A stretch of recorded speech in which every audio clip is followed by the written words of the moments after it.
Owning a boat comes with a number of perks, like being able to fling your favorite fishing rod around. And here's another perk.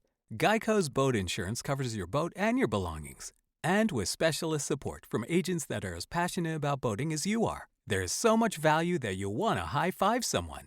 But not while you're holding your fishing rod. That's a prized possession. So hold on tight with both hands and keep it covered through boat insurance. Get more with Geico. This is Wheelbearings. I'm Dan Roth. I'm Sam Abul-Samad. And I'm Rebecca Lindland. So we're back for episode 102. The gang is all here. We're going to talk about some cars we're driving. So we've got the Kia Niro EV, the Ford Edge ST, and the Volvo S60. I'm sorry, the Volvo V60. Yes. V60. The long roof version. And then in terms of topics, we'll try again to not get too tangentially distracted. And we're going to talk about the Cadillac CT5. Sam talked with Henrik Fisker, and we're going to talk about the Fisker SUV, the Porsche Taycan. No, Taycan's the thing you buy in the store. Taycan. It's only two syllables, Dan. Come on, you could do it. If they'd stop making non-words, it'd be a lot easier. Or sure, is that it's a word somewhere? That's the thing, yeah. Porsche it's probably like some, I don't know. Volkswagen named cars after winds, and the Touareg was a tribe. So I don't know what Porsche is. Anyway, and then we're going to talk about EV charging etiquette. So let's get to it, and let's get to the cars. Before we start, Sam, you had mentioned that you were just at the NVIDIA GTC. Did you want to talk about that at all, or? No, I mean, there's not a whole lot that's relevant to this conversation. Okay. So let's move on to the cars. Well, Sam was at the NVIDIA GTC, and if you used our code that he mentioned in the last podcast, you got a deal. Anyway, you got 20% off. But it's over now, so don't worry about it. Okay, you can no retroactive deals. But I really want to talk about what Rebecca, you're driving this week, which is the Volvo V60, because I have such a strong emotional attachment to Volvos as a longtime owner, especially Volvo wagons, and I really liked the S60. Is the V60 as lovely a car as I hope it is? You know what? It's so funny because I think that's exactly the phrase that I used. It's just lovely. So it really is. It's just, first of all, it's a beautiful looking vehicle inside and out. And in that, elegant, understated Volvo Swedish way. Yes. Scandinavian luxury. Yes. And it is. It's very much of representative of Scandinavia. I am half Norwegian, and so my father would be very proud of me that I'm driving this Swedish car, since there's no Norwegian cars. But yeah, so it's the V60 T6 all-wheel drive Inscription. That is a nice car. It's actually denim blue metallic is what they call it, and it has this luscious, nearly white interior. And perfect for hauling the kids around. Well, yeah. So this is what's so interesting is that my mother, who is just hilarious and is this crazy Italian woman, she actually raised 8 of us in a nearly all white house. And it was like, but you just teach, brave woman, right? No, Italian mother. Yeah. Okay. And no plastic covers. Yeah. No plastic covers. Wow. But now I am really impressed. I mean, seriously, her philosophy is, you just teach the kids, how to treat the furniture, and we were never allowed to eat outside of the kitchen. But we digress. So this. That's what we do here. It's, I've actually had my BMW X5 years ago actually had a white interior, and really my only rules were no ballpoint pens. And no felt tip pens kind of thing. Meatball subs. No meatball subs. Well, and this is what's so interesting is that, leather is like skin. I mean, it can be rehabilitated. And if you treat it right, it will treat you right for years to come, even if it's white. But so the interior is just this stunningly beautiful cabin. It's got a 2.0 liter super and turbocharged engine, direct injection, 316 horsepower, 8-speed automatic transmission, all-wheel drive with instant traction. And then it has these adjustable drive mode settings, which was really interesting because I went to pick up my mom today, so I was back on the Merritt Parkway. And so I tried it in the dynamic performance mode. Originally, I tried it on side roads as I made my way up to the parkway from my house. And it had this weird, almost stuttering. Like, it was kind of, I don't know if I mean, the roads were a little wet, but it wasn't a great feeling. It was very strange. Was it coming from the suspension or through the driveline? So it felt like it was coming from the driveline. And I was honestly, I was a little confused by it. So I took it out and put it back into comfort mode. I had it in eco mode as well, briefly, and it just dragged. I mean, it was sloggy. Yeah, that's really interesting. So when I had the S60, I think it was an inscription as well, and it had the drive modes. And so there are certain times where eco mode was my favorite, and especially in stop and go traffic, it was perfect because it's not so jumpy. Mm-hmm. I really liked that sort of dragginess that you talked about, and I think I left it in comfort most of the time. So once I got onto the Parkway, I put it back in dynamic, and it was much happier. Then it was fun to drive. It had this nice crispness to it. The steering tightened up a little bit. It still wasn't dramatically different, but it was fun to drive, and I enjoyed. It had great acceleration. That it had the torque was better on it, so that was fun. And then after I got my mom, then I put it back into comfort. And I have to try the eco again in a more appropriate setting. But yeah, I was a little thrown by that dynamic, the dynamic drive mode on the side roads. It wasn't appropriate, I guess, which was kind of weird because you would think that maybe driving through some of these zippy roads, it would be, but it was great on the highway.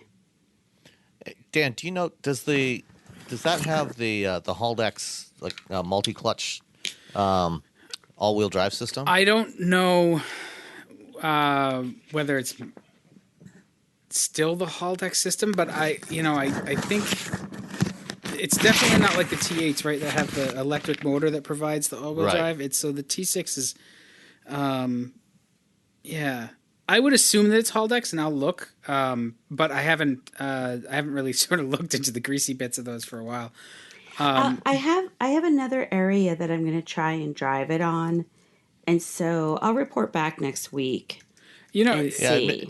It may be, if it is the system that I'm thinking of, then it's got a pair of electronically controlled clutches that handle the torque balancing between the front and rear axles. Okay. And depending on the surface you're on, in dynamic mode, it might be trying to grab more aggressively, and that might be what you were feeling. Especially if it was kind of a marginal surface, in terms of maybe just a little more slippery than expected. And, sure. And that's why it might have felt different in eco mode where, it's probably trying to engage a little bit slower and more smoothly. That was what I was going to say too, is like sometimes because it has all that supercharged torque down low, and maybe it was, detecting slippage, and because it's the Haldex system or whatever it is, it's very quick to respond. And so it's apportioning power or cutting torque or whatever noticeably, but that's just straight conjecture, and we don't really know. So let's see what it feels like on your different roads. And so maybe it's just a little too aggressive in some spots. Maybe it is. I don't know. I just was real. It threw me. It really did. I was kind of like, wait, what just happened to this lovely car? I will say comfort mode is very comfortable. Yeah. I wish the steering in particular was a little bit tighter. It's pretty loose. So loose, how is it, like slow, or is there a lot of play, or? There's a lot of play. Huh. I like a really, really tight wheel though. The handling is fine. The ride is lovely, but it was very, very silky. And silky's great at times. And that's why I put it, that's actually one of the reasons I put it into dynamic right away, because I thought, I want a more fun ride than this. I want something that's more responsive. And then I got it, but not in the way that I was expecting. Yeah. Maybe a little too much. Yeah, exactly. So, yes, I will be curious to drive it more. As I said, it arrived today. I drove up and back, so I probably put about 50 or 60 miles on it, which, when you think about it, is far more than what most people will do in a test drive. So, I'm curious to see how it performs throughout the week. So I'll keep you posted on that. Okay. Yeah, cool. I really liked that smoothness, that silkiness, and I felt like comfort was really the appropriate mode for it. It's one of the first Volvos in quite a while that really feels like it fully competes dynamically with Audi or Mercedes or BMW or even Acura. It just even the XC90 that shares some of the architecture of this car, just to me it rides a little rougher than I'd expect. It just doesn't feel quite as good as it looks. It doesn't live up to its $1 million looks. They all look fantastic. Right. They all look great. Well, my sister actually has a 10-year-old Volvo XC90 that I love to drive, and I was shocked at what a great ride and handling that vehicle still has. Well, that was maybe even 12 years old at this point. That was the last time that they got close, was the P2s, so the S60, the XC90, and I had one. I had two because I thought they were that good. And in between, the sort of mid 2000s era. Up till about, I don't know, the last couple of years, they've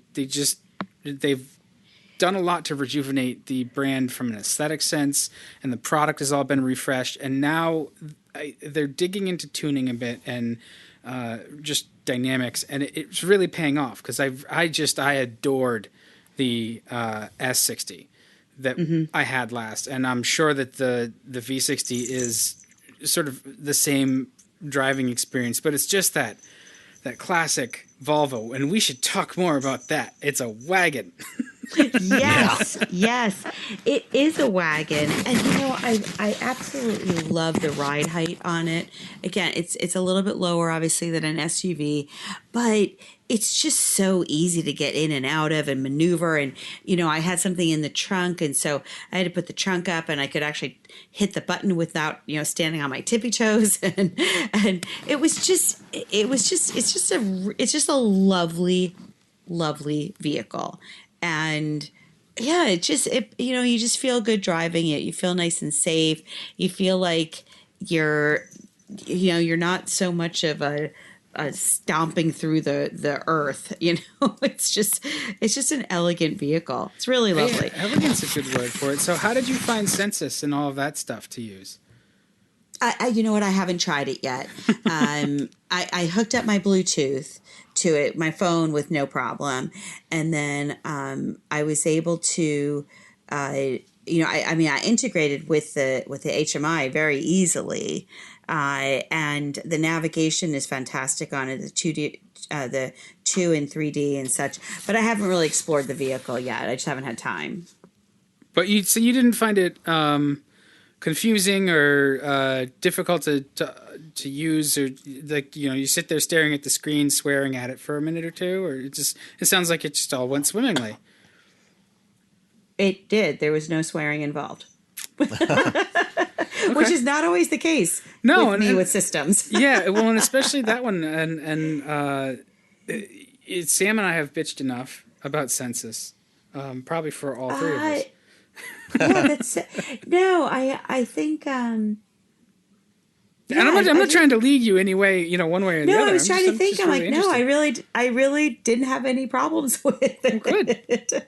which, as I said, is a low grade miracle. So let's hope you feel the same way next week. yeah. Exactly. I do find that it works really smoothly with like Apple CarPlay. That was the way that operates with Sensus is actually quite nice. Okay, so I haven't tried. I have Android Auto. I don't even know if it has Android Auto. It does have Android Auto. Okay. I've used it on several different Volvos with Android Auto, and it does work better. It still has the issue in either case of either CarPlay or Android Auto, where if you swipe over to get one of the other ancillary controls that are in the left or right pages, then when you come back, it doesn't always bring up the control screen, the right control screen. It brings up something related to what you just did, and so then you have to go back, swipe back over to I guess you got to swipe left to get to the screen on the right to trigger the Android Auto control again. So it's things like, that's the sort of thing where I've personally found it to be the most annoying in that it's inconsistent in what's going to come up. It doesn't necessarily take you back to where you want it to be. You have to, I think, just take it with a slot machine mentality. And just we're going to be surprised. You're saying this to someone who, in all the times that I have gone to Las Vegas for business, I have never once dropped a penny into a slot machine. Sam. We were. That's a shame. No, that's fine. I totally understand. We were in Atlantic City. I do it out of spite for Las Vegas. Yeah, well, that's true. But casinos we were in. You don't even have to go in a casino. Just as you walk that's through true. McCarran Vegas is Airport. anywhere. Yeah. As anywhere. soon as you walk off the plane. Yeah. They're everywhere, all around the airport. There's slot machines. Yeah, it's crazy. That sounds terrible. So let's talk about. We'll wrap it up with the Volvo, but let's talk about. Let me just tell you the price point. What did it cost? So the base price is $43,400. The inscription goes for $6,000, which is a lot of nice features for sure. There's a luxury seat pack for $2,200. Advanced pack. That's where. You're getting adaptive cruise control, the 360 surround view camera. That's $2,500, and then it's got heated rear seats and heated steering wheel. It's only $750. Oh, that's a deal. Right? It is. The Bowers and Wilkins premium sound system is $3,200. So all told, destination is $995. All told, it's up to $61,490. So almost $18,000 an option. Yeah, but that's. The advanced package is actually pretty hefty. That's got a lot of features in it that are sort of important to your enjoyment of the car. That if you drove it with it and without it, you'd notice the things that are missing. And some of the other stuff is, you can take it or leave it. That the Bowers and Wilkins stereo is nice, but I don't know that it's something that everybody's going to cough up the money for. But still, at $61K, yeah, it's expensive. It's a luxury car. But I try to think about what you'd spend on an Audi or a BMW or a Mercedes. You can't even get a Mercedes wagon for that price. Yeah. So it's not that bad. And there really aren't that many wagons. The most comparable thing to that is probably a Legacy or an Outback, I guess. They don't make a Legacy. Well, I would say the Buick Regal. Oh the Tourex. Tourex. I think that's pretty comparable and more in the 40s range. Yeah, that's not going to top out near 60, right? Yeah, the one thing I did have issues with is the heads-up display. I don't know how to raise it. I can't figure that out yet. So I got to play around with that a little bit. Is there a button on the left-hand side of the dash? I looked there, and I didn't find it. But that's in the advanced package. That's why I was just looking at it, and that reminded me. I think what you'll find is the way to do that is you got to use the little directional arrows on the steering wheel spokes and go through you know what? I tried that too. You got to get into the right menu for the instrument panel. Yeah. Okay. I see. Things are so. I love heads-up displays, but yeah, sometimes you got to tune them. Yeah, exactly. So cool. Yeah, no, that's not that much. It's a bit of dough, but it's not that bad for that car. What are you getting fuel economy? Do you know yet, or is it?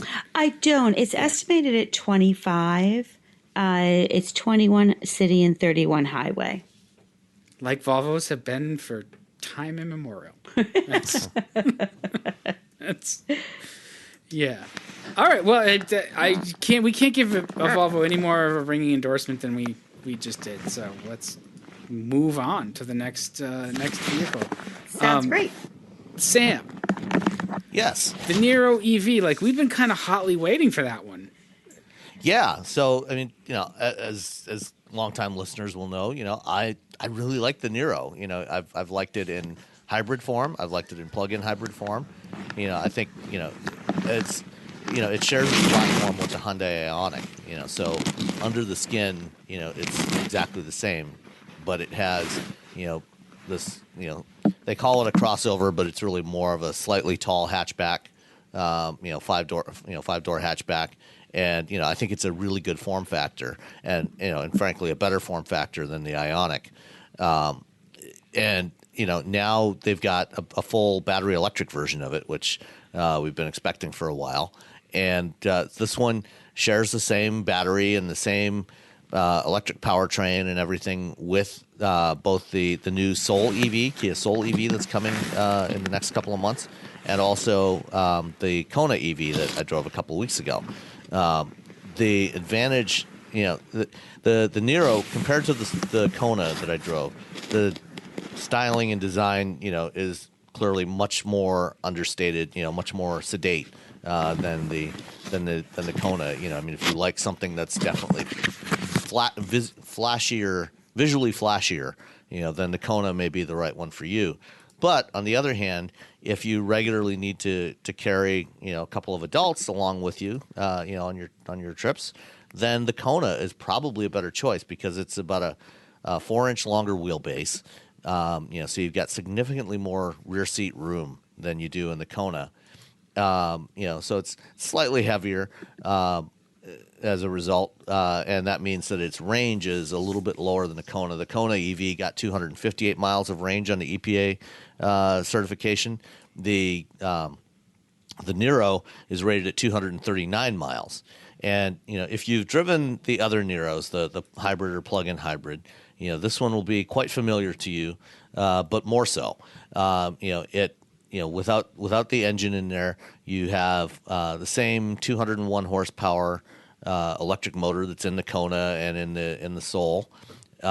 It's got the it'll go 0 to 60 in a little over 7 seconds, which is plenty quick enough. And because of the instant torque of an electric motor, around town it feels really zippy.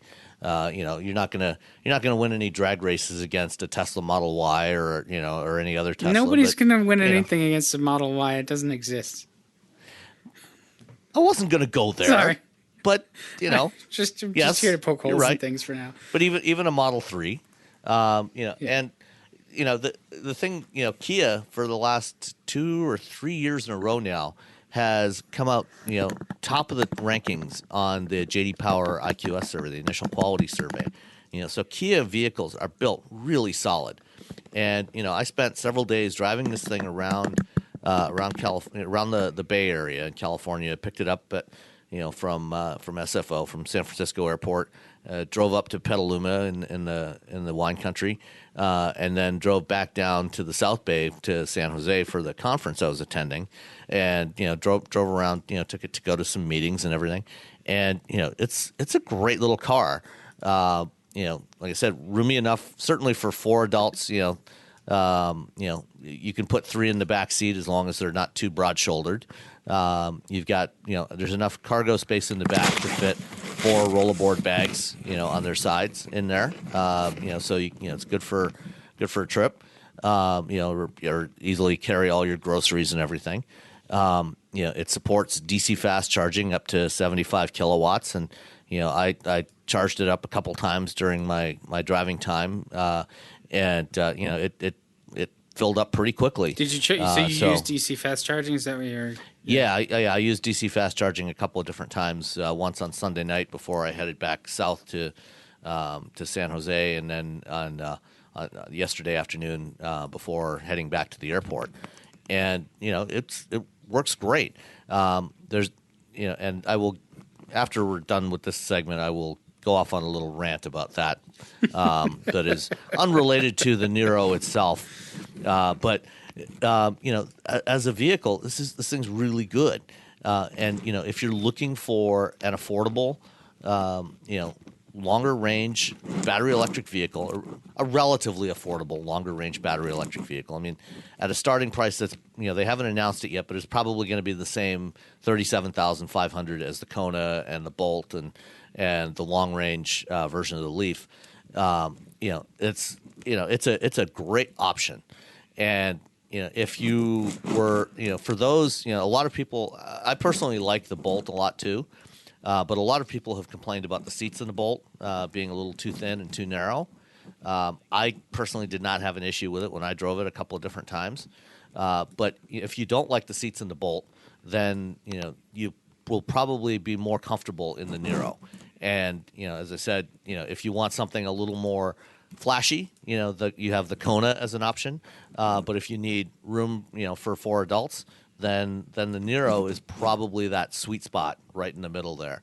And I like the interior better, I think, than the Leaf, the Leafs that I've driven. And it's got support for Android Auto and Apple CarPlay, as all Kia and Hyundai vehicles do. So just I'd say I have nothing really to complain about. The one I drove was the premium trim level, which, as I said, they haven't announced the full pricing yet, but it'll most likely be very close to the trim walk for the Kona, which starts at $37,500 and goes up to about $45,000 for the fully loaded top trim level. And so this one will probably be about $45,000. Which includes leather interior. Even on the base $37,000 model, you get a full suite of driver assist functions as standard equipment. So you get adaptive cruise control, lane keeping system that works really well, blind spot monitoring that works really well, automatic emergency braking and forward collision alerts. All of that stuff is standard even on the base model. And then, when you step up to the higher trim levels, you get things like leather seats. Heated front seats are standard on the base model. The upper trim level adds cooled front seats and a heated steering wheel, as well as heated rear seats. So this thing comes really well equipped, and if you're it's still eligible for the full $7,500 federal tax credit. Hyundai and Kia haven't yet sold enough plugins to start getting into the phase-out period. So you've probably still got about another year to a year and a half before to get those with the full tax credit. So that brings the price down by $7,500, from the federal government, plus another $2,500 if you live in California. There's other incentives in other states. The one downside to this is that Kia, and the same goes for Hyundai as well with their EVs, is only selling them in California and the other ZEV states, the states that follow California's zero emission mandate. Right. So there's about a dozen states where you can buy it. You can certainly go to California or Colorado or most of the states most of the states in the Northeast and buy one there and drive it back and register it somewhere else if you want. But it's aside from that, there's really not much to complain about with this thing. I think Sam, go ahead. I'm sorry, Sam. Do you know why they're only selling it in the ZEV states? Is that what they feel like that's where the demand is? I asked James Bell about this back at LA when they introduced it, and the explanation I got at the time. James is the head of communications for Kia America. The explanation that he gave me is that right now they are supply constrained on the battery packs, and so there is more demand for these things right now in Europe and in some other markets, and so they are fulfilling that demand, and they're basically shipping as many as they need to here, to meet their regulatory requirements for the number of zero emission vehicles they have to sell. And so, because of the limited supply, that's why they're limiting availability to those states. Are we sure that that's like not just kind of putting the best spin on the fact that like they may only just want to sell just as many as they need to sell, and not many? That's basically what I just said. They're bringing in the number that they need to. They have to sell a certain percentage of plug-in vehicles, and that's how many they're bringing in. And then the rest are going to the other markets where they can, frankly, they can get a higher price for them and better margins. Yeah, I mean, I guess, Europe probably is a lot ahead of us in terms of EV adoption. It seems like that's something that they have kind of jumped into with both feet. But I get the impression that some of the saying like, oh well, we're supply constrained. It's like, well, yeah, like on purpose, right? Yeah. Strategically supply constrained. Yeah. Well, overall they are supply constrained on batteries. Yeah, that is currently the limiting factor. And I think if they could get more batteries, they would probably sell more of them. Certainly sell more of them globally. But they would probably ship some more here as well. Yeah, EVs are this, and hybrids too. Like they're in this interesting spot where automakers have committed to them in a larger degree than they ever have before. But they're still on that cusp of, if they get too popular, it's actually not great. It's not good for their business, right? Because they're actually still at best breaking even, and in most cases probably still losing money on them. Right. So it does wonders for their image, where then they can say, yes, we offer this EV, and it works because they're mandated to do it. And on the flip side, they kind of like, it's not even begrudging. It's just the economics of the business. It hurts them, so they have to carefully sort of meter out supply. And it's interesting to watch what Hyundai and Kia are doing, because they don't have pickup trucks to fall back on for their profit center like Ford and GM and Ram. And yet, despite that, between Hyundai and Kia, they actually have more nameplates with plug-in capability than any other brand in the U.S. And at Hyundai, you've got the Ioniq Electric, the Ioniq plug-in hybrid, the Sonata plug-in hybrid, the Kona Electric. So that's 4 there. And then for Kia, you've got the Niro Electric, the Niro plug-in hybrid, the Soul Electric, and the Optima plug-in hybrid. So you've got 8 different nameplates, with variations of either plug-in hybrid or battery electric from the Hyundai Motor Group right now that are available in the U.S. market. I didn't realize they made that many. Yeah. Huh. Well, the things that we like about Kias are still things that we like about their EVs too. All the easy to use tech and just sort of friendly size and good pricing and all that. So, good. I hope to get one of their EVs soon. I kind of hope I can get my way into a Soul EV, because that. Yeah, I think those will be out later in the spring. And while I was in Petaluma, we shot a review video that's going to come up on the Hands on Tech podcast feed that's part of TWIT. Should be coming up in about 2 weeks or so, and I'll post it on Wheelbearings when we get it. Awesome, Sam, I know that we're going to get into the charging part of it a little later, but just a quick question. Do you have a high-speed charger at home or level 2? I do not. Okay. No, but I am planning on getting one installed. I've got a 220-volt circuit that's actually in the basement room that's right adjacent to the garage, and I'm going to get an electrician to run a line out to the garage and have one installed in the garage. Oh, where's the sport in that? You just get like a couple of pieces of lamp cord and wrap them around the dryer plug and shove it back in. It works. Yes, I will be getting one as well, so it'll be fun to compare notes. Yeah. And level 2 chargers have become quite affordable in the last few years. I mean, you can get them for $400 to $600 depending on which one you get. and then depending on, if you need to have an electrician come in and run a 220-volt line for you or 240-volt line for you, that can be another $500 to $1,000. Right. I've already got that circuit there that's not Likewise. currently being used for anything. Yeah. Because they used to have the original owners of this house had the laundry room down in the basement, and it's now upstairs. And so, that circuit is there, but it's not used. So I'm going to put it to use. There you go. Cool. That's awesome. I guess maybe we don't want to get too far down there. I was just going to say, is there a used market for level 2 chargers and that kind of stuff now? Or does the tech not evolve that fast? They're probably, you can probably find some used ones, but, the charger itself, you can get level 2 chargers for as little as $400 or even less in some cases. Yeah. So, yeah, you can probably find a used one. More likely, you're going to spend more on the electrician to do the installation than you will on the charger itself.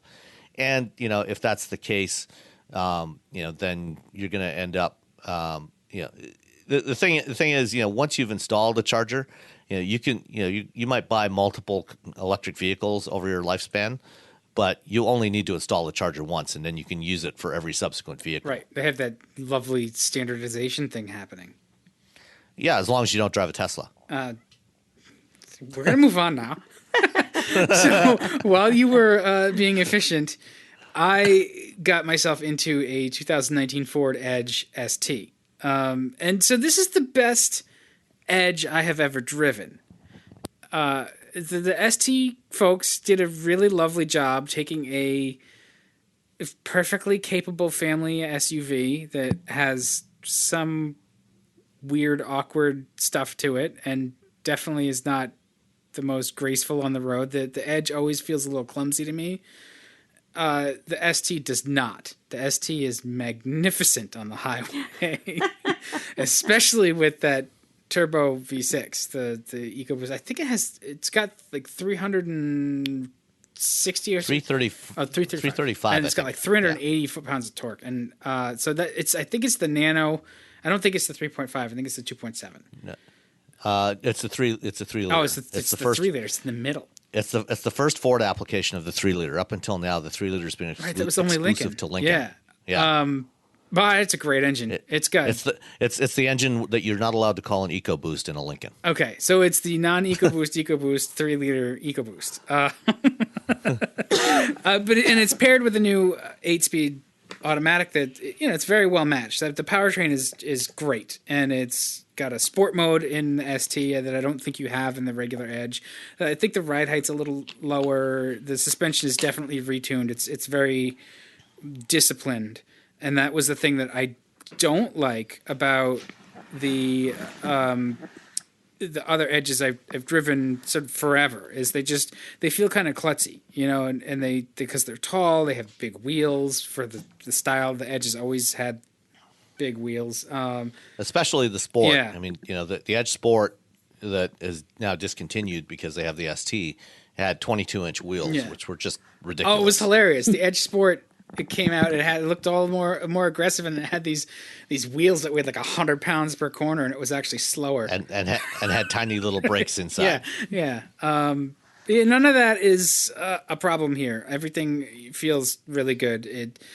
It goes down the road quite well. It's a lot of vehicle. It's got quite a bit of mass, so it's not entirely in its element on a real windy back road. It'll do it and it'll hang in, but this is really your express lane cruiser. It's just great in that application, and the Ford ADAS is actually quite good in here. I'm surprised by that. That's gotten really good in the last 2 or 3 years. It's an upgraded version they call Copilot 360. Yeah, it's really good. That debuted last year on the Nautilus. And so now it's spreading out to other models in the lineup. Yeah, and unsurprisingly, this made me flash back to the Nautilus, which I also really, really liked. And it's the same thing, basically, just 2 different takes on the same set of hardware. And so, in either respect, it's really quite nice. And the Edge, they've made it very quiet, very comfortable. It's a really good family vehicle. I still find some of the control relationships a little funky. I'm not entirely. I guess I'm not the right shape for it.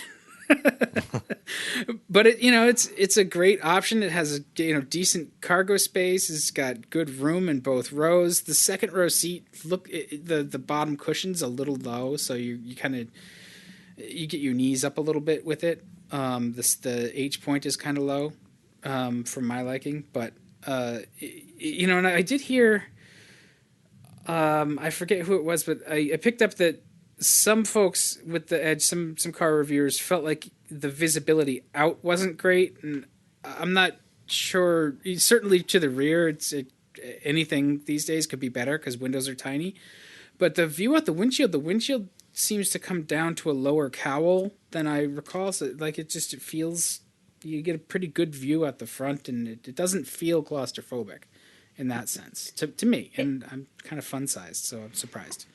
How is the A-pillar?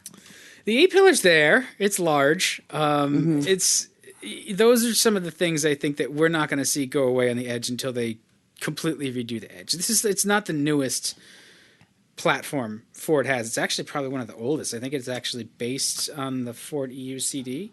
It's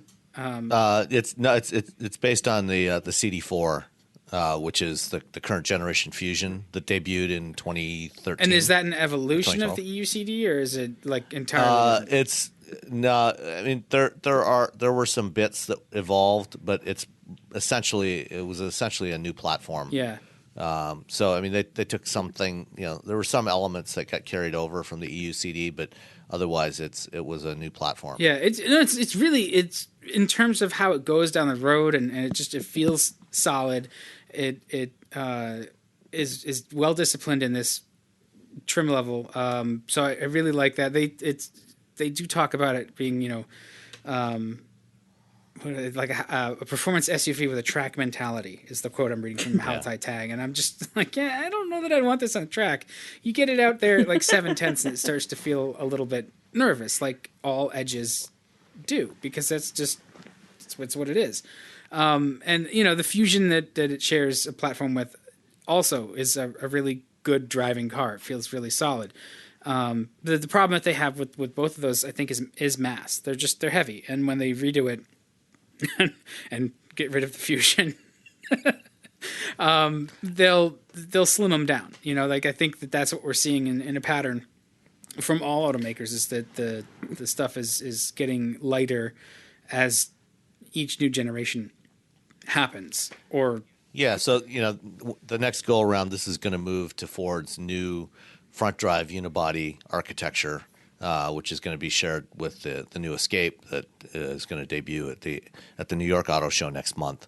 And I think when we see the Escape in the next few weeks, I think we'll have a better idea of how successful they were in slimming down those pillars, because that's going to be the core architecture that is going to be used across all the transverse engine vehicles. And I just looked up the ST actually does have the 2.7.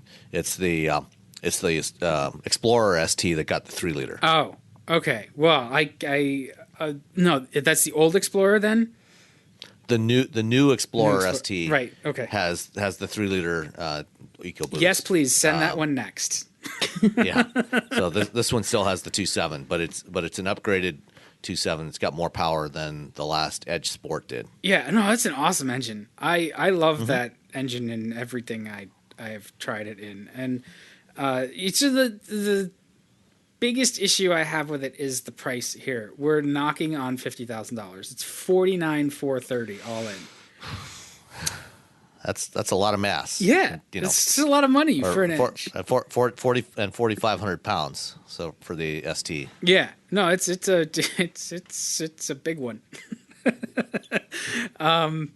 You do get stuff for your money. I can't complain about the materials or the seat comfort or even the tech. The tech is good, and I can't say that it's not loaded. It really does have just about everything. It's got heated rear seats. It's got all of the features that make it family friendly and the Wi-Fi hotspot and all all of that stuff is great. And then you add on something that actually goes down the road with a little bit of verve. That's great if you can swing the payments on it.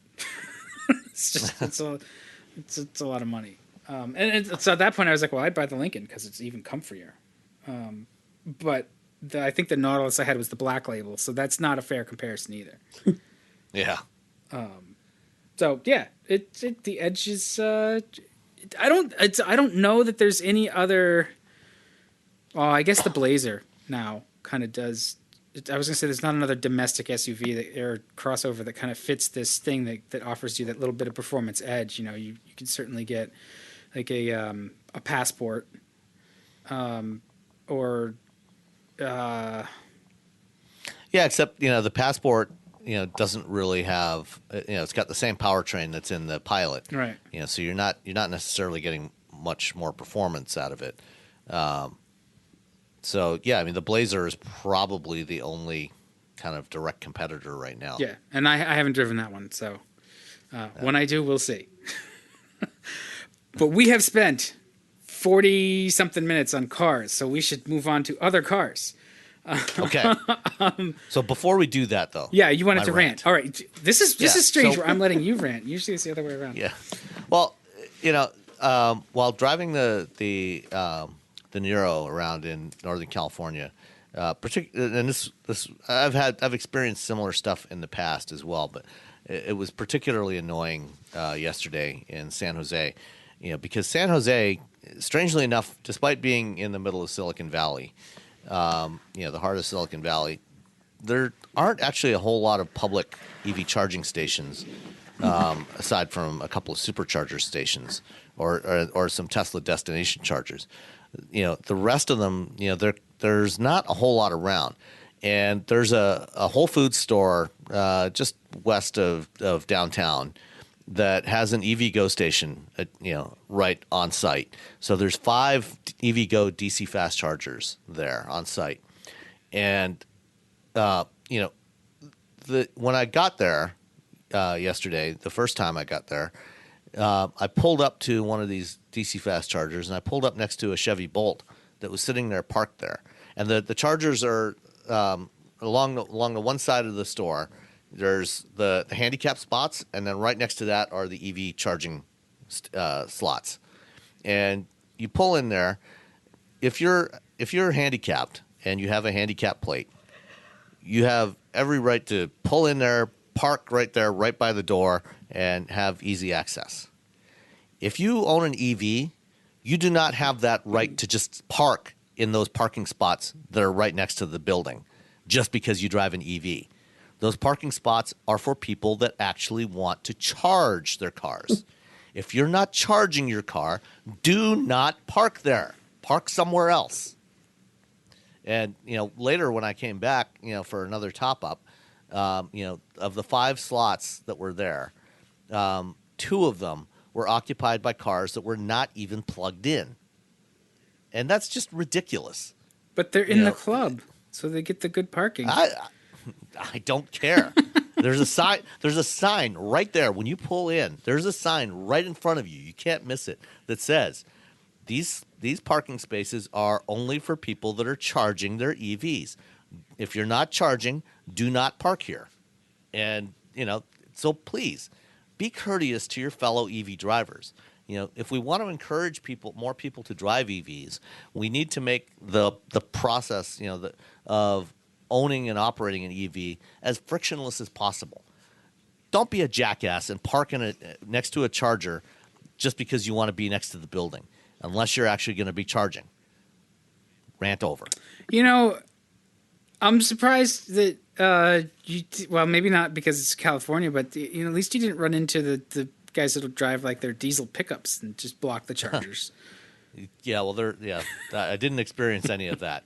I think they focus more on the superchargers. Yeah. They'll go do that at the superchargers, not at the other stations where they're generally more occupied by people driving more mainstream vehicles that aren't quite so pricey, and the owners are maybe a little bit less self-righteous. Yeah. I mean, you'll run into every flavor of jackass, apparently. Yeah. That was a good one. All right. That's good. You're welcome. Good rant. Let's continue to rant.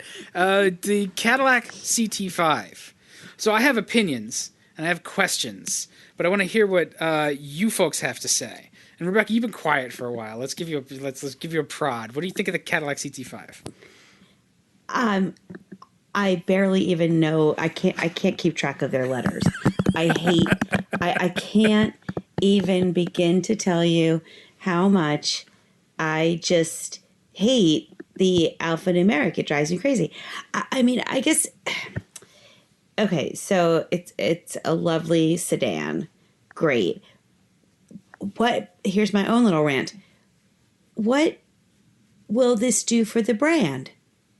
I mean, Nothing. what will this, Well, everybody wants a Cadillac sedan with a greenhouse that looks like it's taken straight off a new Honda Accord. And what happened to the back end?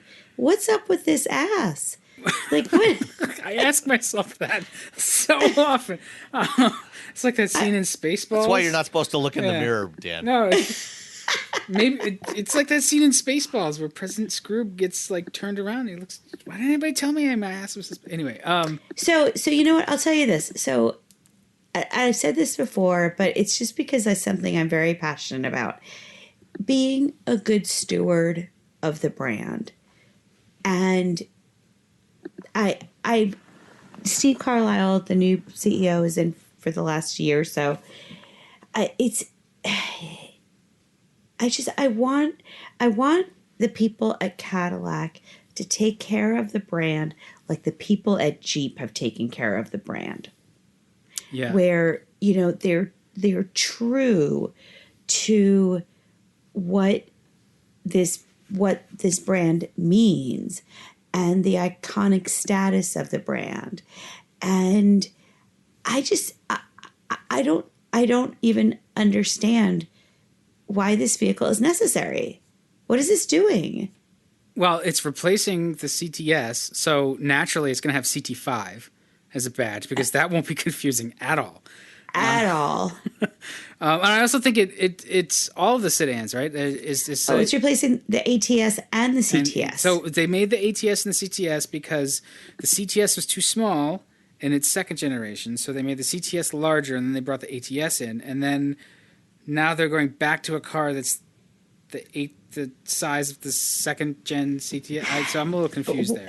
Where is Goldilocks when you need her most? I mean, seriously. But yeah, I mean, we did rant a good bit last week about sort of Cadillac's just overall brand, and I know. The things it is a good looking car, but there's missteps here that I don't quite understand. First, it's not a hatch, but it looks like a hatch, and the usability. And why isn't it a right? hatch? I mean, you've got this should be a competitor for the Audi, probably the A5 Sportback or the A7. Yeah, I mean, at the very least, it gives you something unique, or more unique. I guess, can you be more unique? It gives you something more distinctive than just another sedan with a swoopy roofline. And the problem with the sedan with the swoopy roofline is the trunks are crappy to use. Right. And actually, it's not so much that the trunk volume itself is usually bad, but the opening is too small to be useful. You can't get stuff in there. And if you look closely, it looks great in pictures, but if you look closely at that seat pillar, there's a giant hunk of plastic that makes up a fake quarter window. Oh, my gosh. And you're going to see that in person, and that's going to just like have a giant beacon on it. They've done a pretty good job keeping it toned down in the photos, but I think when you see it in the light of day, it's going to look a lot more sort of in your face there. So like that's going to look cheap, and it's going to turn gray, and that's a misstep. Well, in the Motor Trend article on the CT5, they quote Steve Carlisle as saying, "We're still very committed to sedans. People who buy sedans often do so deliberately. They are SUV rejectors." And actually, I agree with that. I mean, I personally am an SUV rejector for the most part. But would you reject an SUV for that sedan? Probably not. Right. Well, I don't know. It depends on how it drives. And that's not a problem for Cadillac. The driving experience is good. The cars drive well. Well, Rebecca, let me ask you. You know, you complained about the backside of this thing. What is it specifically about the back end of this car that bothers you so much? Well, it's. I never mind a slopey roofline. I like that. It's more that it looks kind of heavy in the back. A little frumpy. Yeah, certainly, especially in profile, I agree. It does. It looks like there's a big lump hanging off the back of this thing, and looking at the picture of the red CT5 Premium that they published, in profile, it certainly it's kind of. I think it's exacerbated by the lighting in that particular photo. I don't think it's a. Well, it's not. I mean, if you're not a good image, right? If you're looking at the side. Look at the difference in the overhangs in the front and the rear. The rear has such a long overhang. And I mean, I like in the front, I like the dash to axle proportion. It's very nice. It's a nice long front end. But then it's like somebody else took a pen to the back end. I'll be very interested to see it in New York. I think it'll be great to see it in person. And to see whether that plastic, what's happening there. I don't know. Yeah. You're trying to keep, okay, so let's think about this. You're trying to keep the sedan alive. And so is this what sedan owners want? As you said, Dan, is this what SUV rejectors want? I don't know. I'm not. Yeah. I don't. If it had some more, they talk in like software about the killer app, right? And this car doesn't really have a killer app in that sense. There's nothing that would make you buy this because you got to have what it does, versus stuff that's already in the same segment that is more, the Cadillac's been chasing, like Sam talked about the Audi. BMW they don't really offer. They've killed the 5 Series GT and they're killing the 3 Series GT. So, well, they replaced the 5 with the 6 Series GT. So yeah, is that a hatch though? I can't remember. It is. Yeah. Yeah, I mean, it's not like there isn't precedent for that, and it would also connect with that. That audience that you really need to impress with the Cadillac, which is the woman who is looking for a luxury car for whatever reason, but it also it can't just be a dude thing and have all the numbers on paper. It's got to have the cup holders. It's got to have the hatch where you can put stuff in it. It's got to be easy to use. It's got to be, friendly. And I don't know that this is going to do it, because it seems like they've forgotten that people use their cars and they don't just look at them. And well, I mean, it's kind of like, like the Audi A7 has beautiful long lines, and it's a hatch. I remember I had that car when I was moving, and it was a local move, so I was just bringing boxes back and forth. I was like, this is the most elegant moving van I've ever had in my life. Yeah. But I gotta tell you, that thing, I mean, I hauled a ton of stuff in that thing, and it was just beautiful. And, again, Cadillacs should be known for their beauty. They should be known for this aesthetic that I will be very interested to see it in New York, because it may look better, it may look better in person. May. I hope so. I mean, certainly, looking at the 3/4 shot, the back is not as bad. I mean, aside from that that C-pillar blank, because it tends to taper in a little bit, so it de-emphasizes that rear overhang. When you look at the 3/4 angle, but it's that the profile is the worst angle. Yes. Yeah. And mostly, I think I'm frustrated with Cadillac for bringing out another sedan at a time when all of their other sedans are just underperforming sales wise. When really what they need to do is focus on that crossover lineup that they've got. You know, they have the XT5, they have the XT4, and the XT6 is coming. You know, those are, that covers a broad spectrum there, and that's really like you got to make sure that people know those exist and they want to buy them, and they are an alternative to the top sellers in the class. I mean, I can't. It boggles my mind that Lincoln, that we thought was going to be left for dead, has figured this out, and they said, yeah, you know what? We're just going to kind of like do a Lincoln-y thing, but we're also going to use maybe the Lexus RX as a sort of a benchmark for what we should be doing. Like, that's what we want to do for people, not necessarily be the next X5. Like, we don't need to do that. And that seems to be working. I mean, they've gotten a lot of really positive impressions. The product is good. You know, I think if I were to try out the XT5, I'd just have a lot of little niggles. Not the XT5, the this thing. What the CT5. The CT5. Jesus, see? Well, you'd probably have niggles about the XT5. I probably too. would. And like, that's the thing. Like, at that level, you got to make the thing that doesn't. It can't do that. It can't have niggles and make it up with the driving experience. Like, if you're Mercedes or BMW or Audi, you probably can, but you can't if you're Cadillac. You just has to knock it out of the park and delight people, and the dealers have to do that too. And some dealers are really good, some right? are not. But I know consistently, like, being very picky about their brands. I did car ads for years for like local dealers, but we had to send everything off for approval for co-op, and the Germans were very, very picky about their brands, and they would deny stuff or ask us for changes because we weren't representing the brand in the right way, and that pays off. And I have not seen Cadillac be that picky about their brand ever, and you know, that's what got us Cimarrons and Kateras and Confusion. You know, like, Right. all right, I'm you? done ranting now. I feel better. Although we could talk about the Porsche Taycan. Did I get it right? Yeah. Yes. That'll make me rant again. Actually, it won't. But yeah, they tease that too, and that's the electric Porsche. The first electric Porsche.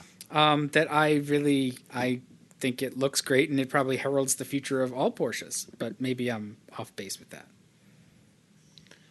No, I think you're right. You know, I think, you know, one thing, you know, from these teaser images that they got is that they seem to have toned down the front end design quite a bit from the Mission E, and it's more like a Panamera.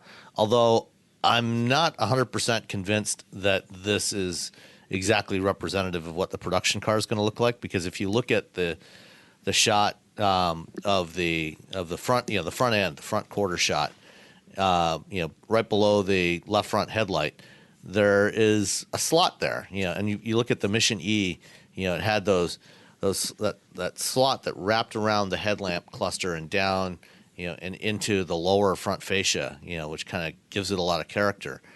And I frankly wouldn't be surprised if what we're seeing here actually still has like some pieces of camo on here, blanking off some of what it's actually going to look like. And, you know, the fact that there is that slot there kind of indicates that maybe that look from the Mission E may at least partially get preserved on the production model. I think what's most interesting is their battery too, where it's an 800-volt battery, and they say you can top it up with a good amount of range in 15 minutes. That's to me, that's interesting because that seems really quick. Yeah, it'll be the Go ahead. It'll be the first production model to support 350 kilowatt charging. That's even faster than the Audi e-tron, I think. Yeah, the e-tron is limited to 150 kilowatts. Yeah. And this one will support 350. And this whole platform, the PPE platform that's being developed by Porsche and Audi, this is what will underpin the e-tron GT, the production version of the e-tron GT. So it'll have that 800 volt. So what we're going to see is this bifurcation. You know, some of the lower to mid range models will continue with 400 volt electrical systems, and then the higher end versions will adopt this 800 volt architecture. It's going to be a little pricier, but it'll be more efficient and have much faster charging capability. And at only 15 minutes, you may not even have special parking to rant about in a few years. I certainly hope so. It's just one of those things like it's pricier. It's a Porsche. Somebody's going to pay it, and the parking. I don't think that's going to matter as much because everybody's going to get out of the way of the person because don't you know who I am? Well, yeah. And also when you think about, I mean, we're talking about rejectors. This is a classic Tesla rejector vehicle. Yeah, absolutely. Yeah, well, right? I think that's what we're going to start to see now is Porsche especially, but even that Piac car that makes some bonkers claims that I really want to see what they're going to actually deliver. We're going to have more and more really exclusive, well-respected nameplates having cars that compete directly with Tesla. And I don't know if they're going to necessarily take the shine off Tesla, but I think that some of the experience of Tesla ownership that frustrates people is going to do that for Tesla. Well, just to give you a little example of the frustration of being a Tesla owner, somebody that I had a meeting with earlier this week, he got a Tesla Model 3 last October, and his license plate on the car needs QA. He added up the total days he's owned the car and how many days it's been in the shop. When I talked to him earlier this week, he'd had it for 151 days. It had been in the shop for 100 of those days. And he's about ready to invoke the California lemon law on that one. That's not right. That's not right. Well, it'll be very interesting to see how these EVs develop. I think that my experience with the Audi e-tron, as I've said many times, was I just loved how normal it was. I didn't feel like I was compromising on anything. And I did feel like that. I realize it's a different price point, but I did feel like that in the Bolt, where I wanted to feel like I was driving the future, and I didn't feel like that. But in the e-tron, I did feel like I was driving some pretty spectacular technology. Yeah, I think that Porsches, even their internal combustion cars, feel pretty special. Anyway, Yes, so for sure. I think that they're going to deliver, and that they're very good at it. So, I'm most interested in just seeing how popular it is, and then what it does to the 911. Because it's distinctive. It still has that Porsche-ness, but Yeah. Well, I think where the Taycan I think is going to take a bite out of sales, perhaps, is actually the Panamera. Yeah, I'm kind of focusing on just like because I think 911 owners are they're going to want a 911. Yeah, they're separate. They're different. Yeah. But it's the Panamera customer that is more likely to say, hey, I like this. I'm going to get one of these. Yes, I would agree with that assessment. Yeah, for sure. I mean, I guess I was just thinking, how the look influences it, because the 911 has such a long shadow, right? It came out in 64, and it hasn't really, like, that shape has been iconic Porsche, and so. Do they bring influences of their sort of next greatest thing, 60 years later, and start to move that across the range? I don't know, and maybe I kind of doubt it. Like I see, certainly they've got the family look in there. So, well, I think with the second generation Panamera, they actually did start to do some. They did, of that. yeah. They brought some of that classic 911 profile. Into this four-door sedan. Yeah, because the Panamera was ugly. Yeah. There's a classic Lyle Lovett song. She was ugly from the front. Yeah. And I'm sure it was. But it had a lot of headroom in the back seat. Of course. Enough for a you're 6'4" like 9 CEO. feet tall. I love the Panamera because I remember I had it on the test track and then I had forgotten something and I got to drive it to Target that afternoon and I just loved that. That sounds like yes, I see all the Panameras in the Target park. But yeah, I'm sure it drove lovely, and Hey, around here, when I'm out and about, you see, pretty much anything in the Target park. Exactly. Have you seen the? I've had an NSX in the Target park. Have you seen the Ram TRX or whatever out? The T-Rex. The T-Rex, No, not yet. I haven't seen one on the road yet. Oh, they're getting snagged. Apparently, getting spy shots. So, didn't know if you glimpsed one. There'll be more about the Taycan. Like that's gonna actually it'll happen. It'll be on schedule. They'll make deliveries. And there's not going to be drama. This what I love about the Taycan 2 is, and it's just you can just go to the dealership and buy one. It's not going to be this hysteria. Yeah. You're not going to have this a long wait or anything crazy. But it's a drama free purchase. Well, we should note you'll have to wait for next year's model. Apparently, it's all sold out for the first year. So, but yeah, you stand a pretty decent chance of actually getting it when they say you're going to get it. They're pretty good at making cars. Yes, exactly. So all right, Sam, I think the last thing on our list here is your talk with Henrik Fisker and their new electric SUV that they teased. Yeah, so I wrote a story on Monday.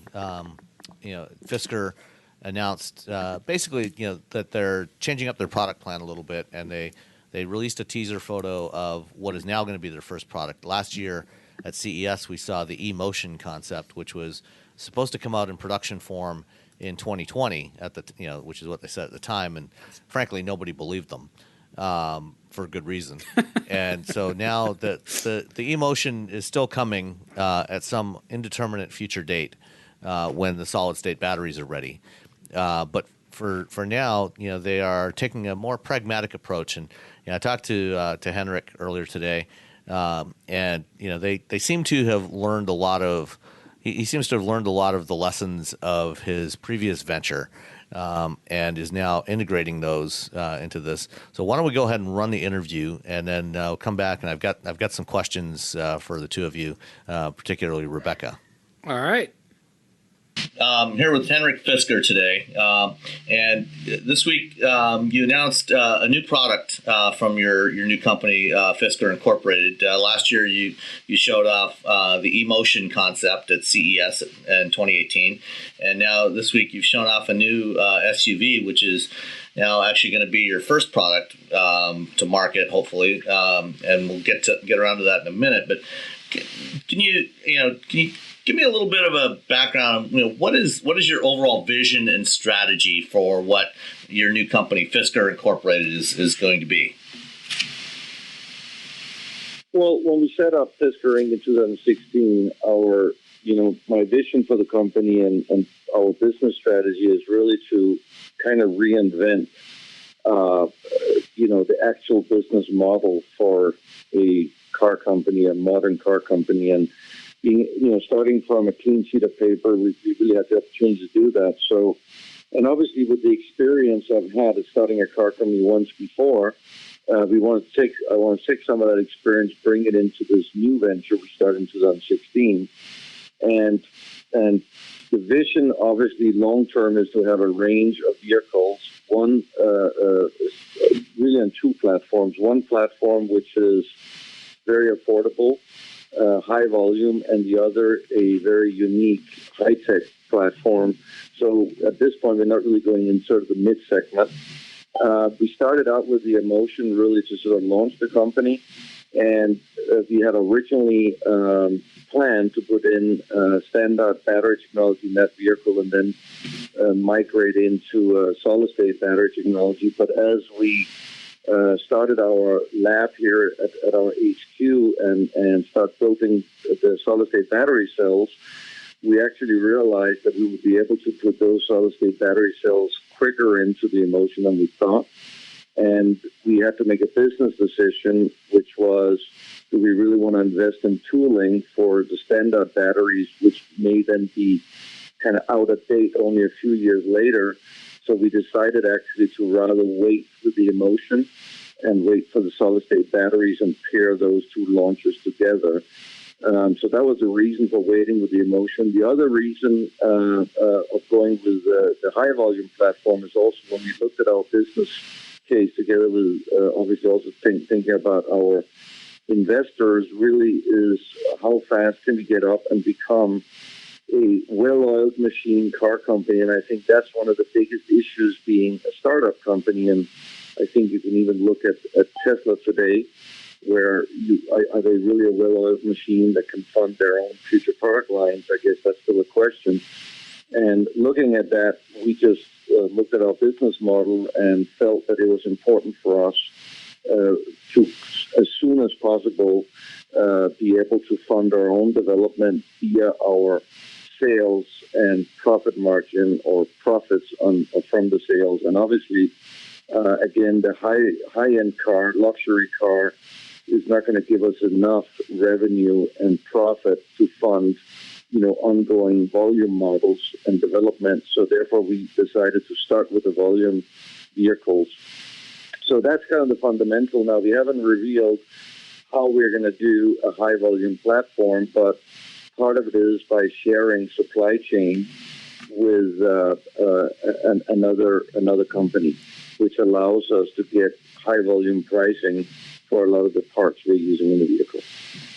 Have you identified who that company is? I mean, obviously you haven't announced it, but do you know? Have you established that relationship with whoever that partner is going to be yet? Yes, we have. We already established that last year, and we already have an agreement with them. Okay. Are you? When do you think you'll be able to say who that partner is going to be? Well, I don't know that that's important for people who's buying the vehicle necessarily, who the partner is. It's obviously an exciting thing to know, but we'll probably announce that, or it'll at least be public knowledge probably later this year. But at this point in time, for competitive reasons, we don't think that's necessarily important for us to sort of give away. But it definitely is a different way of starting a car company and working on sort of the business model side, which gives us, I think, big advantage over anybody else who's starting out from the beginning, developing vehicles. And I've done it before, and I know how expensive it is if you're starting out by yourself. And obviously, one of the advantages some of the established car makers have is that they already have a giant supply chain, and they're able to get volume pricing. So I think that's an advantage we will have over the other startup competitors, at least. And then the second part is, of course, we also have a different retail and service strategy than anybody else have so far. And it's not just about selling direct, which we will do, but also our service strategy is quite different than anybody else have, which is a service franchise strategy, which we have also talked with several partners about, which we'll also announce probably not before next year, which gives us, I think, an advantage both in terms of the cost of service, both to us when it's under warranty, as well as cost of service when the consumer later have to pay for it when it's out of warranty. It will be lower. And also to actually set this entire system in motion is a lot lower cost, as we will not be building, physical service centers as they already exist. So we will create training programs for these service centers, which is a lot less cost than actually building physical service centers. That's an interesting approach. Just not franchising the retail side of it, but just the service side of it. who do you see as being the potential franchisees? Would it be existing car dealers that sell other brands, just buying a service franchise for Fisker, or third-party independent service outlets, or a mix of both, or whoever wants to sign up? Well, I think in the beginning we're seeing it being really independent existing service groups that are not necessarily car dealers. And we have also talked to some of the bigger service groups that obviously owns a lot of service centers. And the reason they're interested because we would give them a general training in how to service electric vehicles generally. And the advantage for them is that they now get training and service all kind of electric vehicles that are out of warranty. And the advantage for us is that we don't have to give them all the work they need to be profitable, because that's another issue you have as a startup, and you can kind of see it, I guess, with Tesla as well, that it's hard to have enough service centers available while you're scaling up your volume, because on one hand, you can't have people sitting waiting for people to bring in vehicles. On the other hand, when you're scaling up, you suddenly are jammed with, too many people who need service and you can't offer to them. So I think the solution with service franchise gives us the possibility for us to actually have much more service centers than the amount of vehicles we will sell in the beginning. Yeah, and as you referenced Tesla a moment ago, I mean that has been one of their real pain points over the last year or so as they have started to ramp up volume, is providing good service to their customers when there's a problem with the vehicle. They don't have enough physical locations and problems with delivery of parts. So yeah, this sounds like actually a very interesting approach to the problem of how to provide customer service. Is that Sam? I just want to add one thing. It gives us one other advantage too, and that is we can actually therefore sell and service our vehicles. For instance, in Texas, where their issues has been that if you sell direct, you cannot service the cars as an OEM, but by making a service franchise, we can actually have a vehicle service in every single state. Yeah, and I think that potentially might reduce some of the resistance that you might have even from established franchise dealers, in states where manufacturers currently can't sell, like for example here in Michigan. If they know that there's potentially an opportunity to get a franchise on the service side at some point, then they may be more or less resistant to your retail sales approach, especially if it's incremental revenue for them. Yeah. So when you launch, the current plan is to launch in the latter half of 2021 with this SUV. Where are you going to launch? Is it going to be just in the U.S. at first, or do you plan, or what's your plan as far as a global launch? Well, like any car maker, even a very large established car maker, you always launch the vehicle in the home market first. So we'll obviously launch it here in the U.S. first, and then we will start launching slowly in the rest of the world, and probably starting with Europe and China is the two first largest markets for electric vehicles. And then from there on spread out. But we will make both right-hand and left-hand drive vehicles as well. And, we already, by the way, this vehicle already has been in development since last year, obviously. So we expect that and it's also going to be certified for worldwide use. So we will sell it worldwide eventually, but it will start here in the U.S. Okay. So coming back around to the manufacturing part of this for a moment, you talked earlier about sharing components with a partner. At the recent Geneva Motor Show, Volkswagen talked extensively about offering to provide their MEB platform to other companies that wanted to build perhaps lower volume vehicles and put their own top hat on there. Rivian has, another startup, has talked about sharing their skateboard platform with other companies. And I think that the pure electric vehicle architecture around the kind of the skateboard architecture definitely lends itself to enabling this kinds of component sharing.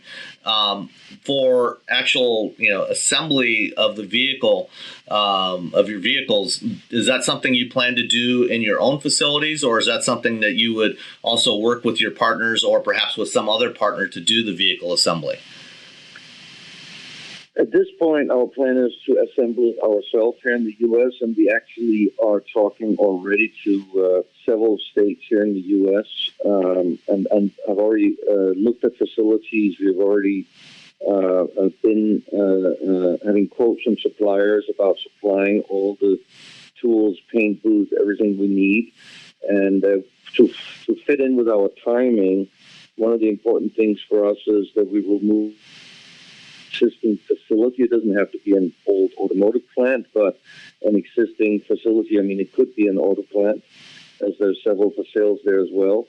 And we would need to, if we move into an existing facility that doesn't have a paint booth, we would have to get in that facility and start doing that work within the next 3 to 4 months to fit the timing. There is also, we have been approached by one group on contract manufacturing. Is something that we're looking at, but I think right now our main focus is going to be on getting our own plant, as it also allows us. I have done contract manufacturing before, and there are certain advantages, but also disadvantages. Disadvantages is that you can't go in and make adjustments to the assembly line when you come up with great ideas about how to take cost out or how to improve the quality or whatever it might be, because it's not your line. So that's the negative part. Of course, the positive part is that you don't have as much of an upfront investment as you do with your own plant. So at this point, we're looking more at our own plant, also because we are planning 2 additional vehicles on this platform, and then obviously we are planning the more expensive vehicles as well, which we would like to manufacture in the same plant, which means you need some level of flexibility in the plant to be able to do that. Yeah, and as you alluded to, there's obviously a significant capital investment required to do your own plant. Do you have financing in place? Do you have the capital in place to get started down that path, or are you going to have to raise more capital? Well, when you're in a startup company, and I think you can look even at Tesla that's making money, you're going to need money for or I would say not making money, but making cars. You're going to need money for a very long time. So I think until we are in production in 2021, we're probably still going to need money, and we'll probably go out and raise money again. But we have what we need right now to move to the next level. But eventually we're going to need cash as well before we are fully in production, that's for sure. And I think that's just the nature of being in a very capital-intensive business. I don't think there's any startup out there that is fully financed until they reach production. It's most likely not possible. Right. So going back to technology for a bit, the solid state batteries that you talked about when you debuted the Emotion concept. What's the state of development on that? If you can say, and what kind of timeline do you potentially see for actually bringing those to production, and what sort of issues have you encountered with the development of those batteries? So first, we have built an in-house lab, which is here at our HQ in LA, and we are building in that lab about 20 cells a week, which we use for testing and which we're using right now to modify. And one of the biggest challenges that we have is really manufacturing engineering of that cell, meaning there's a difference between building, obviously, a cell by hand and then, making a cell that can be reproduced in the millions very fast. So that's really where we're spending our efforts mainly on right now. There are some other adjustments with the chemistry and other things in the cell, but fundamentally, we have proved to ourselves and our partners that this technology is working. The cells we're building right now have about 400 watt-hours per kilo energy density, which actually I haven't mentioned anywhere, so you're the first to hear that. And I would say it's the best lithium-ion cells today have about 235 in that range. So we are almost double the energy density in these initial cells, and we expect we can go higher than that. Obviously, it's a balance between how much cycle life do you want, meaning how long is these cells lasting. So those are the type of things we're working on right now. In terms of timing, what we are doing this year is we are first delivering some cells to some groups that are making consumer electronics to kind of have them tested, because it's a little easier to put, we just need one cell in some sort of consumer electronic device. And also it's just a little less testing that goes on for those type of devices. When you think about the automotive industry, the type of tough testing we have to go through, it just simply takes longer. Now, there's two paths to bring this to market. One is sort of traditional path where you're putting into a high-volume vehicle, which ultimately we want. But this path just simply takes very long. And the reason is that the cells that let's say, if you think about the battery pack anybody wants to put in a car that comes out in 2021, that technology has to be verified today. Today as we speak, because we are already going to start putting that battery pack into testing now, and it needs to be verified, and it's going to go into our test vehicles that is running testing already end of this year and beginning of next year. So therefore, you cannot make a decision to put solid-state battery technology into a vehicle, a high-volume vehicle in 2021. However, that said, one of the plans we have, if all goes well, and again, it's a plan because we know we're innovating and creating things that nobody's ever done before, even down to some of the machinery we're doing, because they simply don't exist. So if all goes well, what we're planning to do, and if all goes well this year with our initial testing of the cells, we're planning to put up a small pilot line next year. And that pilot line should be able to make enough cells, first of all, to make full vehicle battery packs that we can put into vehicles and test in vehicles. And it should also be enough to maybe potentially produce some low-volume battery packs, meaning in a low volume that we could put into, for instance, a vehicle like the Emotion, but it will be very low volume in the hundreds or maybe in the thousands. It all depends if we can solve some of the manufacturing challenges that we have. And so that's why it's a little hard to say when is this coming out. Now, could we also put some of those battery packs into our SUV? Potentially, and maybe we just release a small number of SUVs with a solid-state battery pack. That's also a possibility. Those are things that at this point in time is a little too early to confirm 100% where that will be going, because we still have to solve a few technical things. But so far, we're building the cells, the technology works, and we're planning a pilot line next year, and that's kind of as much as I can say firmly. An exact launch date, it could be earlier, it could be later, but it's a little hard to say. When you do get to volume production, is that something, because this is a product that you've developed internally, a technology you've developed internally, is that something that you would want to mass manufacture internally, or something that you would potentially partner with an existing cell supplier, and license your technology to them to actually ramp up volume production? Yeah, so we have talked already to a few large groups, chemical groups, not even actually cell manufacturers. And the reason, just to kind of say that first, is that most of the big companies today that make lithium-ion battery cells, they have invested billions in this technology, and they're not really interested in having a new game-changing technology come to market in the next 2 or 3 years, because then they don't get their money back and all the investments. So therefore, we have talked to groups who are currently not manufacturing battery cells, and most likely we would end up either doing a joint venture or licensing out the technology.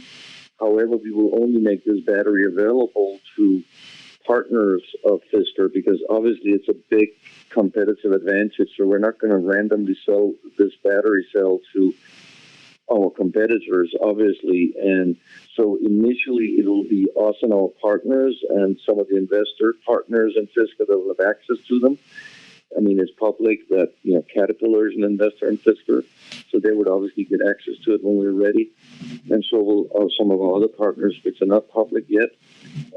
So that's, and the reason is that would be a huge competitive advantage because of the energy density, but also because with that high energy density, you're looking at a price per kilowatt hour, which is about half of today's cost. So they will lend themselves really well, this technology, to high volume at lower cost vehicles, because you also have a cost advantage. And then, of course, you've got the safety advantage because they're not really flammable because they're solid. Right. All right. So one last area I want to get into before I let you go is automated driving. When you showed the eMotion last year, you prominently featured, its automated driving capabilities, and you had Quanergy as a technology partner there with their LiDAR sensors. Are you planning to incorporate any of this tech into your volume products that you're going to launch first, like the SUV? And how far do you plan to go with automation capabilities in some of those early models? So, look, Sam, my view on self-driving and sort of the autonomous vehicle is that I think there's a lot of hype around that technology, and it's extremely expensive to develop it. I actually think privately owned vehicles will probably be the last to have, for sure, fully autonomous vehicles. We are working with partners on this, on any of the autonomous features, because we simply do not have the financial capability ourselves to develop all this in-house, and that's also why we partnered up with Quanergy when we showed the solid-state LiDAR, which, by the way, is still not ready. So, we thought it was going to be ready earlier, and I think a lot of people generally in the industry thought a lot of these technologies would be happening quicker than they really have. And I think we have access to a lot of suppliers and talking to a lot of suppliers, and we can see there's a little difference between what's out in the press and what's actually happened behind the curtain. And I think the full self-driving vehicles, level 5 for privately owned vehicles, could be very, very, very far away, much further than I think people think. So in my view, the important thing here for us is that we want to be wherever the general level of that technology is and what's available. And that's what we're going to have in our SUV, and we're relying on partners for that. So we are not going to go out and claim we're going to be ahead of anybody else when it comes to our high-volume vehicle. With the eMotion, we had talked to some partners like Quanergy and others that believe we could get it to a certain level. Whether we still can do that at the time when we launch the vehicle, I don't know, because this is not our area of expertise, and I'm very upfront with that.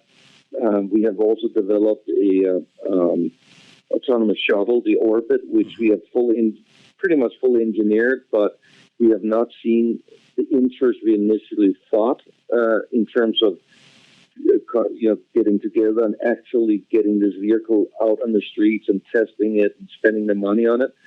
So it's another project where we obviously wanted to go ahead with it as quick as we could, but we're seeing that some of the technologies are lacking a little behind, and some of the interest in terms of spending the money on actually doing these tests are lacking. We have a lot of interest on that shuttle, by the way, from airports and a whole bunch of other groups that want to buy it. But we're going to need some partners to develop the autonomous side of it and get it out and testing it. So for me, autonomous in terms of what we're doing at Fisker, we will be there with whatever is a state of the art, but we're not pretending we're going to get ahead in that area. And I honestly don't think that for what we are doing, it's going to really matter that we're not trying to sell us and our vehicles and being better in autonomy than anybody else. For me, the biggest revolution is going to happen in the next 5 years is electrification by far. And that's where I think you're going to see the biggest changes in the market. Yeah, I agree with you on that, and it sounds like you've definitely taken to heart a lot of the painful lessons learned in some of your prior endeavors, and it sounds like the plan you've got for Fisker Inc. It sounds very pragmatic and reasonable, and I wish you the best of luck, Henrik. It's been great talking to you, and thank you so much for your time. Good to talk to you too, Sam. All right. Take care. All right. So that was Henrik Fisker, CEO and chairman of Fisker Incorporated, which is a completely different company from Fisker Automotive, which is the company that built the Karma originally and went bankrupt, and eventually was the assets were acquired by Wangshan Group out of China. And they have been continuing to churn out a small handful of slightly updated Karmas from the leftover body shells that were sitting around when they went bankrupt in 2013. So, Rebecca, the question I've got for you is the retail strategy. I asked Henrik about how they're going to sell and service these things, and what he said was that they are they're going to sell direct to consumers, online sales, much like what Tesla is doing right now. Where they really differ, though, is the whole service side of the thing, in that they're not going to, rather than setting up their own network of service centers, which obviously takes a huge capital investment to do that, and leasing the real estate and everything else. Sure. They're actually going to sell franchises for Fisker service.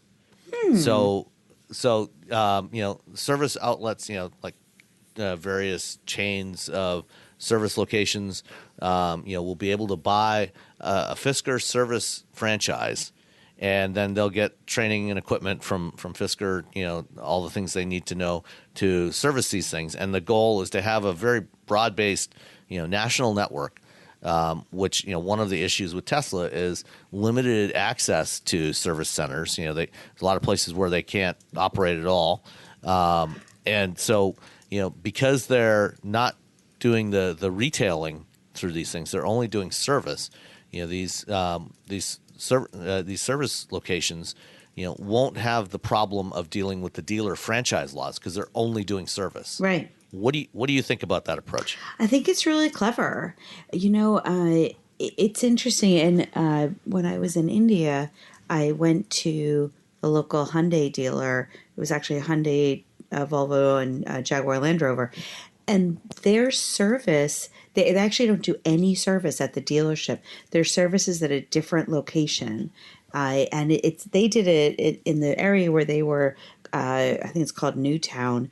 They did it because it's like an environmentally free area, or like a low impact area. So they built their service stations and service areas in some other location.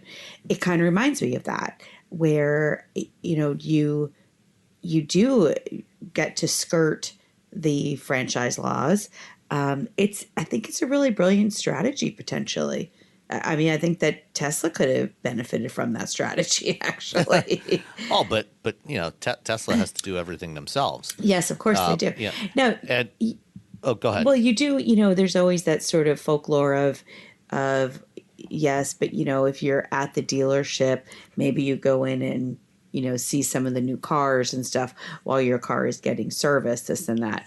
But I don't think that that's enough of a reason to keep the two tied together when you have the benefit of skirting the franchise laws. Yeah, well, it's also eminently possible to put one of those, a display vehicle there, and you still don't have to have, all of the F&I and typical dealer inventory and stuff, especially if you've got a premium car like this, that people have proven that they're willing to buy on the internet and wait for delivery, and then the car just better be right. at delivery. It better arrive on time and not be broken. And so it seems like they've paid attention to the stuff that works really well in this sort of new paradigm that Tesla has created. And I think that that's actually been a really good part of the Tesla experience. The part where the customer gets satisfied on the delivery of the product still needs work. And so you've got those franchise service operators that they can still serve their community. And as long as you have franchise standards and they live up to the franchise standards, you're good. And then you're not taking on the entire investment either. It's a typical franchise thing where maybe you help them, you work with a lender and you help them line up financing and stuff, but you don't necessarily own and build the stores and leases. Tesla tried to back out of mall leases for their stores, and they found out that those contracts don't really like being it's not really that. Yeah. Breaking a lease like that is not an easy thing to do unless you've got a whole bunch of cash to pay off the remaining lease. Yeah, that's exactly what you're doing. So, I would be concerned naturally about volume. Can you really make a business case for operating a franchise, a Fisker franchise? Well, and I think that's where one of the interesting parts of this is that these service centers won't be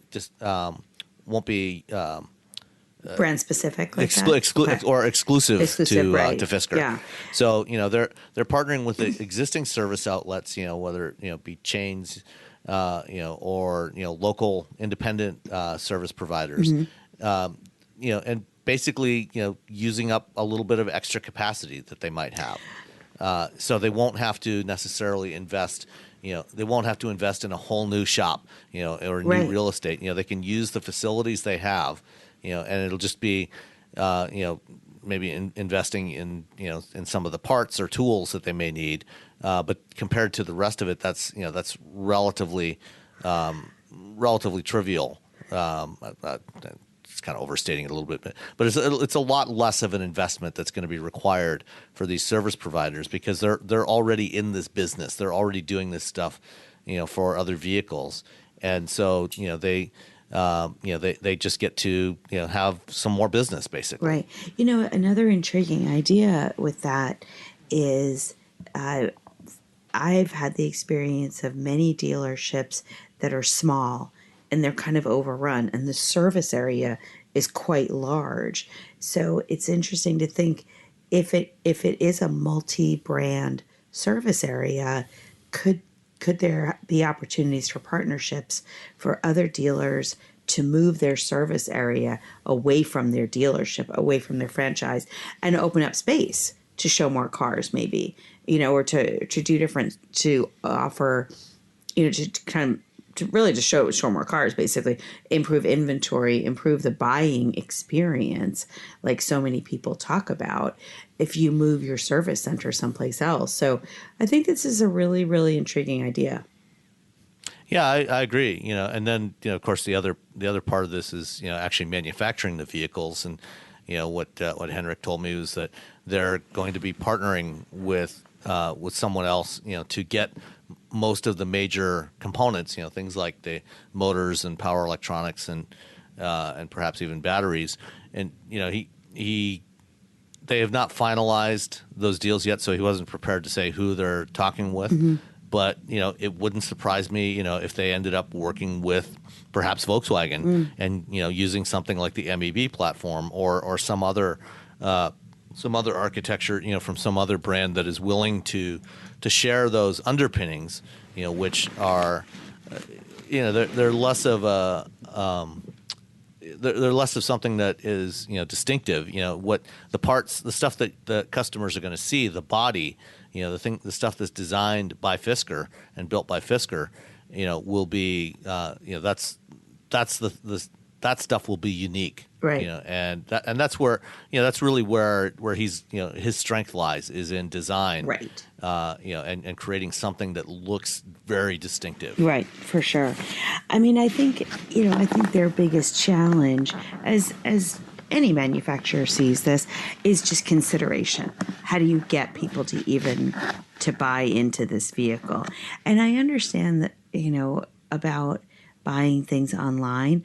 What was interesting about one of the Tesla stats that came out, and I think we talked about this the other day, was 85% of people ended up buying the vehicle online. But how many people actually had gone to the dealership beforehand or to their showroom beforehand? We don't really know that. And I think that that's the challenge for Fisker. Again, it depends on how many they're planning on building. I don't know. Did you talk volume at all? Yeah, I mean, I asked him, but it wasn't really ready to talk about that yet. I mean, it's still a little premature, But by launching, the goal is to launch in the latter half of 2021 with this $40,000 SUV. They decided that with the approach that they had taken last time, with launching with a very high end premium vehicle, that there just wasn't enough volume with that to be able to scale up and generate enough revenue to be able to grow the business. Right. So it's kind of the opposite approach, partially the opposite approach of what Tesla has done, which is, at $40,000, it's certainly not an entry level vehicle, but it's more of a mid range vehicle. But he wants to make it fairly premium at that price point, and then grow from there. Yeah, I mean, I question that only because, again, it's a brand that is. Do people that buy $40,000 vehicles, are they Fisker types? Are they people that I think Fisker would like them to be Fisker types. I agree with you. I agree with you. But whether they are or not, I think is another question. If you have the mentality, I mean, I guess in some ways he's sort of rewarding the Tesla files who may not be able to afford a Tesla to say, hey, look, here's a different kind of car company as well. Well, and depending on who he's getting the hardware from, it could be, you could now be mixing in, look, we've got this amazing Fisker design, that looks distinct and special. Right. And, it's built on hardware that is going to be reliable, that you can count on. Right. Yeah, well, I think that's the key with EVs. We're really in the sort of echo of what happened with the gasoline car industry in the 30s. There were a lot of brands that didn't make it all that far, but they were basically buying all their parts from suppliers. They bought engines from Continental and transmissions from Borg Warner, and they bought the parts and they assembled them and they had their own styling. I mean, even famous ones too, like Jordan is probably the most famous one I can sort of pick off the top of my head. And EVs are kind of at that point now where the hardware doesn't really matter. What matters more is the way it looks, the name, the brand cachet. It's the overall customer experience and the user experience in the vehicle. And because you can pretty well tune it to behave the way you want it and different from other cars, even with the same motors and batteries. There's a lot of flexibility to make it behave the way you want. There's still going to be variety, and I think that if you can offer that kind of exclusive thing, that Fisker has a name, and in certain circles it's known, and so that's a plus. They've also done their sort of rodeo with the really high priced car, so they learned from that experience. I hope. I mean, that's certainly the impression I got from talking to Henrik today, is that he has learned a lot of lessons from that experience and is taking a much more pragmatic approach now. And nobody's really done that $40,000 car. The closest we have right now is like there's the Leaf and the Bolt, and then the Model 3. That's just not okay. Not but can he really make money selling these for $40,000 or even $50,000? Well, right. That's a whole other story. I mean, I hope so. That's something that I guess it remains to be seen. But when you look at the parts that he's trying to cut out, right, Tesla, again, I don't want to keep returning to them, but they're not making money on the Model 3s. Right. But they're also, what they do is they will say, please send us your money, send us your deposits. So they're getting basically investment that way. Right. So instead of having interest-free loans, right, it's interest-free unsecured you know what? loans. I mean, it's the same as playing the lottery. You give it to Tesla and Elon instead of the state. But instead of going sort of to the individual customer level for that, they're going to have franchisees for the service side of the operation. They're not investing in leasing land and building showrooms and sending the inventory out and whatever, because they still have a name. They're still going to be able to build these things to order, versus stacking up inventory, or at least they won't stack up too much inventory. Hopefully. That's a problem across the industry quite a bit right now, from what I understand. We've got a lot of inventory and we're waiting for the bottom to drop out. So I think that they, if they get enough franchisees to sort of buy in on it, they could have some capital to work with to augment their existing capital, and maybe they can bring the car in profitably if they're not trying to build that giant sales network. Which that's a bit of an investment, Sure. So I don't know. I mean, if you're trimming cost out of one area of the business, maybe it can work. The car itself might not be profitable, but the operation overall might be. I don't know. We'll see. Yeah. We got a couple more years to wait, so at least. All right.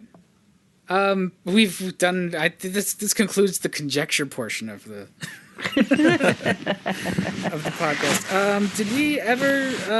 Well, I guess we didn't publicize any questions. Have we gotten any questions? There was one a while ago about the Telluride. Yeah, there was.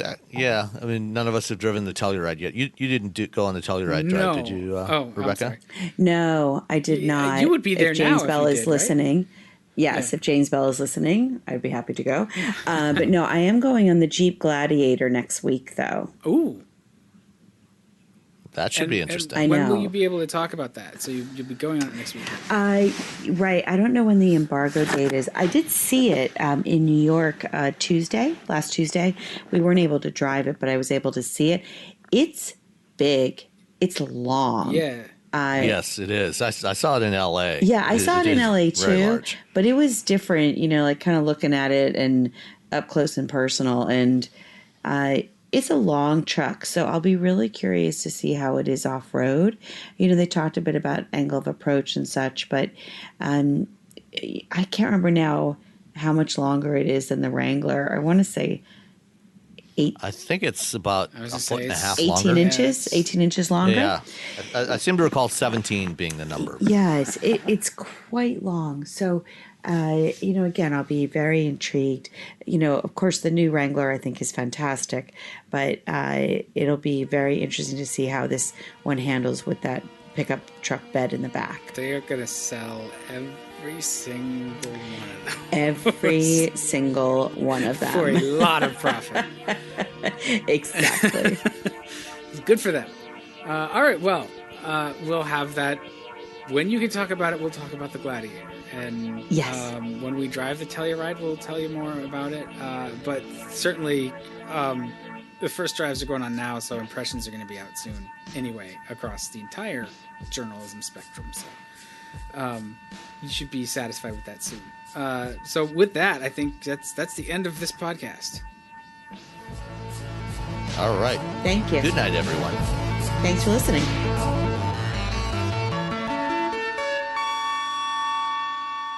Everyone's talking about AI these days, right? This season on Compiler, we're diving deep into how AI is reshaping the world we live in. Join us for a new season of Compiler, an original podcast from Red Hat. Subscribe now, wherever you get your podcasts. This is your before and after story. Prepare for an incredible career in nursing. At Southeastern College, experience expert hands-on training. Learn real-world skills in our professional lab and simulated settings.